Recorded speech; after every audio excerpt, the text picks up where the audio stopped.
Good morning, good afternoon. My name is Isabelle Michaud. It's a pleasure and a great honor to be with you today. I was asked by the organizer to talk about the common agenda in collective impact, and I will discuss briefly an initiative that I had the chance to follow in Southeast Asia, done by UNICEF and Alive and Thrive. So I'll share some insights about this initiative. But first of all, I will present you the research team. So I'm Isabelle. I'm a nutritionist by background based in Quebec in Canada. I work in international nutrition. I consider myself a researcher, but I'm a practitioner who try to improve maternal and child health, especially through nutrition intervention in different countries.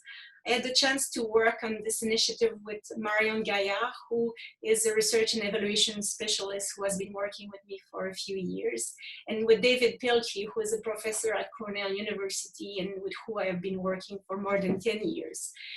And all of us are also working on implementation science. That's another area that we focus on. But today, we are going to talk about this initiative that was carried out a few years ago in Southeast Asia by UNICEF, Alive and Thrive, and partners. So you see some of the participants here.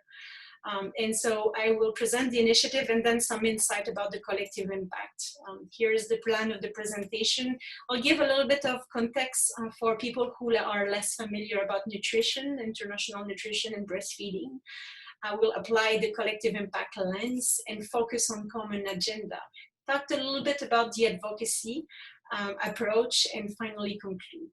So first, what I want to say about the context of the initiative. I think it's important to understand the international recommendation for infant feeding. So the WHO, World Health Organization, and UNICEF say that the best infant feeding is about having exclusive breastfeeding from 6 months, from birth to 6 months, which means no water, nothing else than breast milk. It's enough to just fill all the requirements and needs of the babies, and it's the first vaccine. It provides a lot of everything that the baby needs. And then at 6 months, we need to introduce complementary feeding, and then and we can continue breastfeeding up to 2 years or older.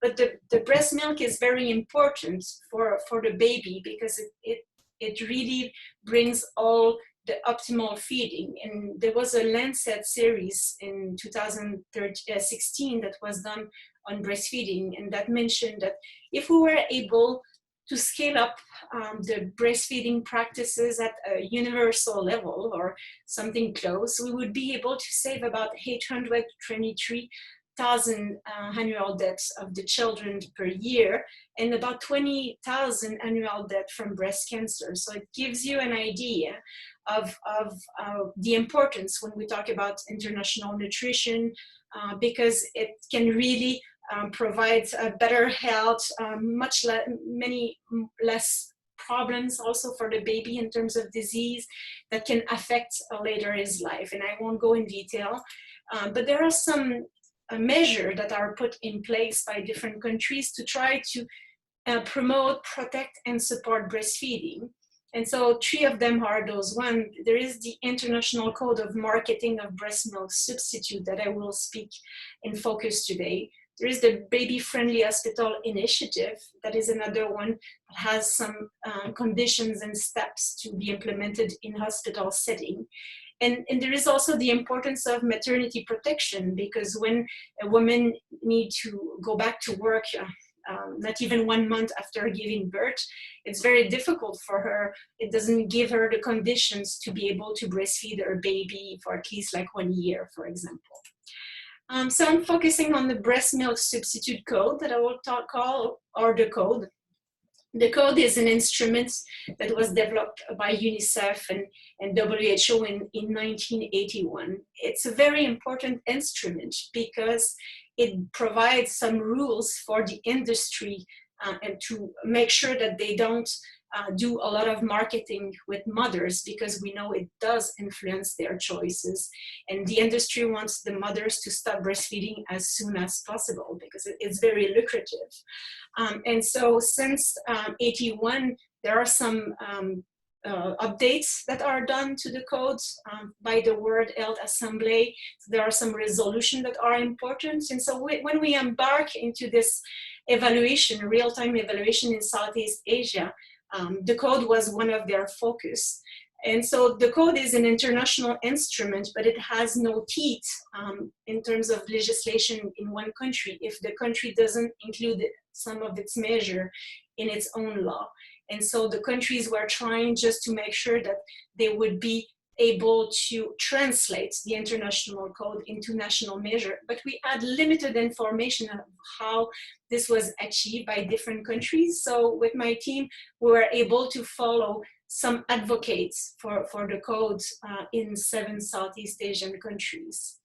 I want to say that the code is important for various reasons, and quickly is when we talk about breastfeeding, we often think, well, it's something natural, it's easy, and it's not the case. And so oftentimes mothers do require support from health professionals that are often not well trained. So that's a big challenge. And there are very limited resources invested in breastfeeding when we compare to, for example, the formula companies, how much gain that they do. And so there is clearly an imbalance. And so as a nutritionist and people in health, if we don't protect breastfeeding, the industry is not going to be there for that. So it's important that some policy advocates try to make sure that the environment for breastfeeding mothers are there. Just to give you an idea, in 2016, it was the industry for the global baby food and formula was about 44 billion, 0.8 billion US dollars. So this is per year. In 2019, it was 56. So it's increasing. And so it's a lot of money, and it's expected to raise 84 billion by 2026.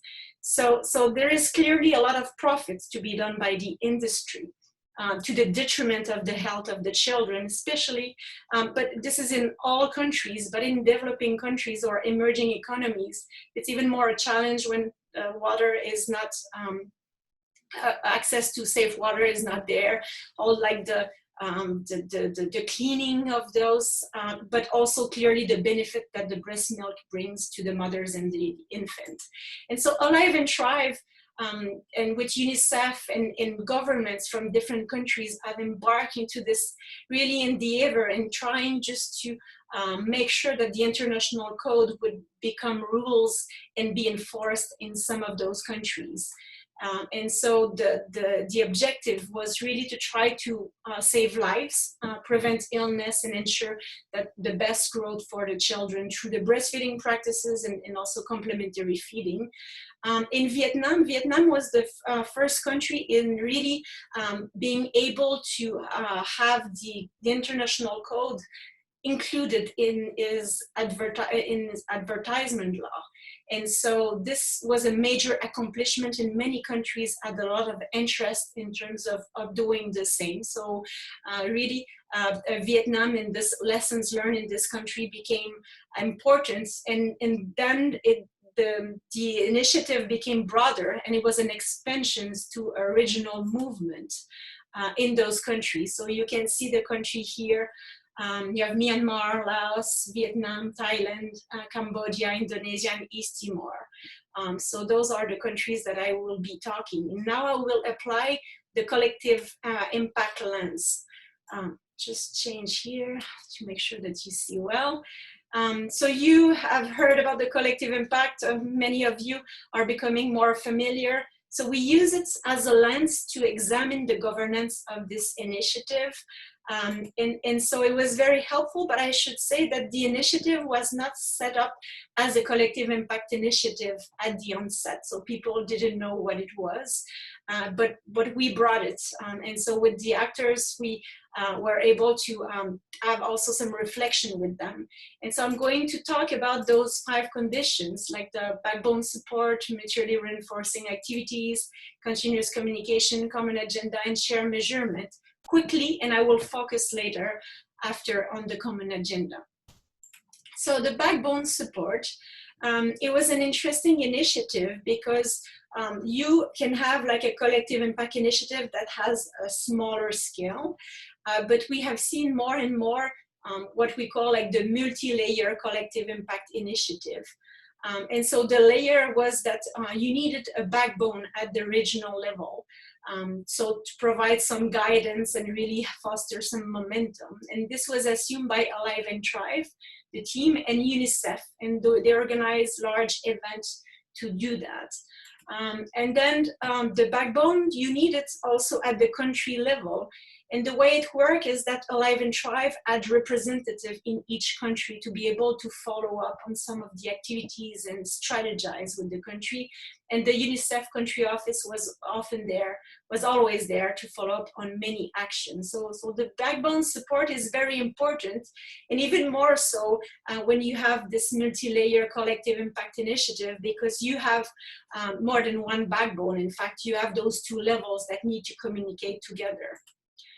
In terms of the mutually reinforcing activities, it was very present in this initiative, and they call it building on comparative advantage. What this means is trying just to put or use the strength of different partners.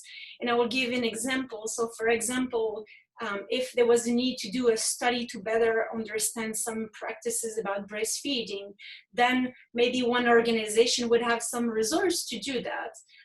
Other would have like some financial resources. Other would have more human resources with an expert who could do that. And so Alive and Thrive with the partners really try to articulate this process of having the right people at the table to try to strategize and make sure that they would have some mutually reinforcing activities. They developed a joint plan, a work plan at the country level. So this was possible for them to follow up on the different items, and it didn't matter who was doing what. It was kind of expected that all of those activities needed to take place in order to move forward with the code. There was a lot of behind-the-scene discussions that also allow Alive and Thrive to fill in gaps. So Alive and Thrive didn't have as much resources as others, for example, but then they were very flexible. So where there was a gap that was identified because they were always in country or in contact with people in country, they could say, well, I have this amount to fund this because it seems that we need it. And so it was very important. When we talk about also collective impact, the importance of communication is there.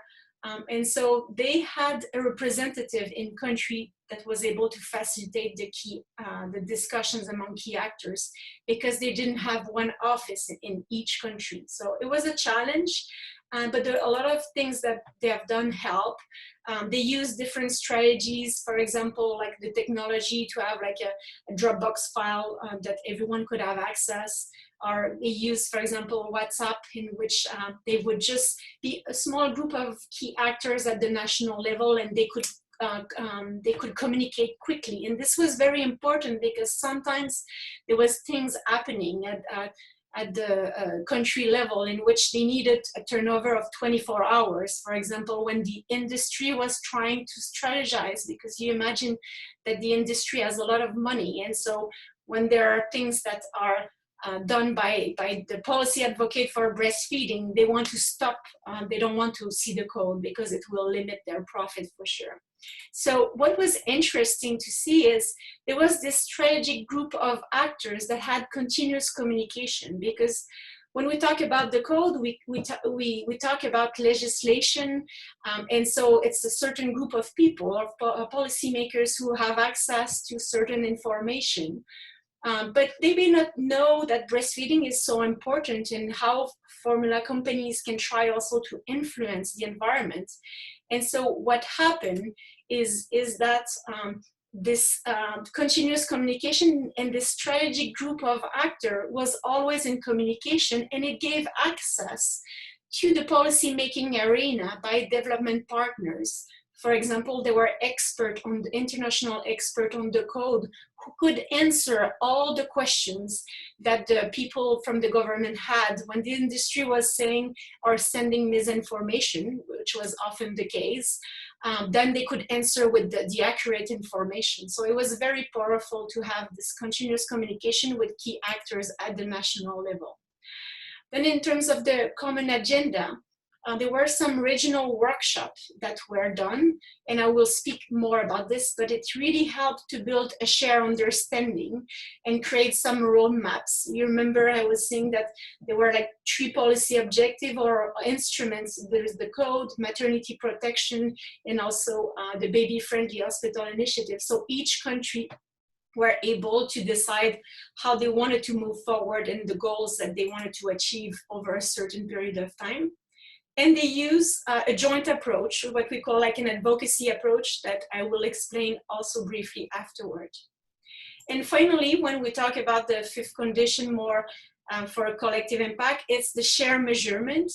And so I should say and remind you that this initiative didn't take the lens of the collective impact right at the beginning. So people were not aware of the framework or the approach. And so there was no establishment of a common indicators at the onset. They had some policy goals, but no ways to kind of assess and measure it. And this is what we also try to support them throughout the evaluation. Considering that there is a long time span when we talk about a policy change, like the code being in what the legislation, also the code needs to be developed and adapted to the country. It needs to be approved. It needs to be implemented, which is also about the enforcement and monitor. And so what we had the chance of being able to do is over 2 years, we followed those actors and we were able to identify a set of critical tasks throughout the policy cycle. And I won't go in details in those tasks, but what it helps, I think those tasks could be used as shared measurement because the initiative needs to have some ways to measure some of its success, but not the ultimate success. So the success along the way. So the small wins are very important to motivate and provide some incentive for everyone just to be working together, because there are a lot of challenges of working through boundaries of organizations and trying to achieve certain goals, common goals. And now I'm moving into the common agenda and what were some of the maybe main strategy that helped to have those, the common agenda among actors at different level. At the beginning of the initiative, they have done what they call like the workshop, the regional workshop. And it was very powerful to make sure that they would get a good understanding and a common understanding of the problems in each country, but also they could see the commonalities between the problems that was happening, for example, in Myanmar and the problems in Lao PDR. And so there was this common understanding among the various actors, but also among the actors from one country. They could also agree on some element of the context and just inform and share information about this and have also an approach that would be similar in each country. So it was very an important motivation, and having also a common agenda for the region was important. It was done early on in the initiative, and those workshops also happened at different times. And I should also mention that the participants who were invited to those workshops were people from governments, from UNICEF, obviously Alive and Thrive, but NGOs, for example, who were working on the code. So all the behind the scene work that was done at the beginning to engage those people who were maybe not working on the code, but maybe had an important role in government, for example, to play with legislation. This was a very important work that also was a triggering factors in terms of how they were able to move forward and engage this group of actors. And those group of actors who really became part of a regional movement into the region. And so it was lessons learned from Vietnam, but there was also a lot of sharing among the countries. And now in terms of also the common agenda with the joint approach, I will talk about this advocacy approach that was a joint approach. It proven to be very effective. It was explicit and clearly defined, so everyone were kind of talking the same language with this approach. And it was based on the advocacy approach. It was the most part, I should say. And really help to use this approach in an iterative manner that help to put the code on the agenda of many actors in the country, but continue throughout the policy cycle as well. So this is what I want to share with you about the approach. It was called the process for policy change. And we call it an advocacy approach because it was very powerful in many countries to try to advocate for a certain stance. The first step, or those are very iterative, but you need to develop partnership. Partnership was developed right at the beginning in those original workshop that I was explaining just before. But then after, there was a need to develop evidence, and evidence can also be called knowledge, and I will speak to you right after what kind of evidence is needed. But it's important because it provides you arguments, different kind of arguments that may appeal to different kind of people. And then when you have those evidence, you can develop your messages and materials for different audience and try to build consensus. And this was done through different tools and then you just continue through this approach, but it really proved to be easy for people to understand and always the same. So we develop our arguments on evidence, and then we use strategically those arguments to make sure we're able to push some changes at the country level. I want to share some insight about the different forms of evidence. So one, for example, I will give an example, can be like an evidence that is economic. So what they did, they developed the brief for each country that were called like brief, the cost of not breastfeeding, for example, in Cambodia. So some numbers were just really put on the sheet, and it was very visuals and easy. It was only 2-pager. And it's helpful for policymakers that needs to do to take some decision, because if you want to put some money for the maternity protection or breastfeeding, you want to make sure that you get some benefits, and oftentimes we don't measure those benefits. And so with this, we're able to have numbers in terms of what it would cost and how much money would be saved, for example, just with the health of the population in terms of mortality as well. So this was very powerful for policymakers. Other evidence was empirical, like the how-to. For example, with employees, they wanted to have breastfeeding rooms. So women, if they have to go back to work, so at least they have a room where they can maybe pump or express their breast milk and refrigerate. So when they're working, and they can go back home. So there were some brief on this. Social cultural, some studies were done in terms of understanding how some factors will influence certain behavior. Legal was also very important because we're talking about the code. So there was a legal review that was done in some countries, and this helped to understand the policy-making process. So for example, if there is a revision of law every 5 years, like was the case in one country, then you can see where you are in the cycle and see if there is a window of opportunity for you to try to incorporate some of the measure of the international code into the national legislation. There are also international evidence that are important, some conventions or international recommendations that the advocates were using in terms of pushing some actions, or scientific or technical. This is more what we find in journal papers, journal articles that are also important.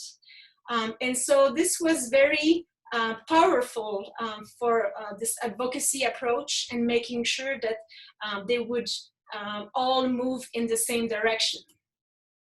So I'm going quickly to conclude. And so in terms of the success for this initiative in Southeast Asia, there was a recipe that was really the advocacy approach, that was the common approach used by the different actors, even if they were coming from different organizations. And there was this strategic group of actors that were key and that were in constant communication, so they could really react quickly when there was a need, but also strategize and try to see the future, how this their policy objective could be achieved. So all those elements really help to foster a common agenda and really be effective for change in this. And so by using the collective impact lens, I should say, it's a very valuable to provide some guidance. Many things that were done by actors, some actors there, were very intuitive, but the collective impact oftentimes just puts words in things that they are doing, or help to improve also, or think of something else. So for example, the share measurement, we had seen early on that there was really no share measurement, and so our identification of the critical task, we try just to propose it as share measurement eventually. And so this is an example that the collective impact is very useful and also applicable, even if it's not everyone think that they are part of a collective impact. That may even be more powerful if we have some training done at the beginning, so people understand that. But it's not always the case. I think it provides also state-of-the-art thinking to frame actions, as I mentioned, just putting words and concepts to things that they've been thinking or struggling with.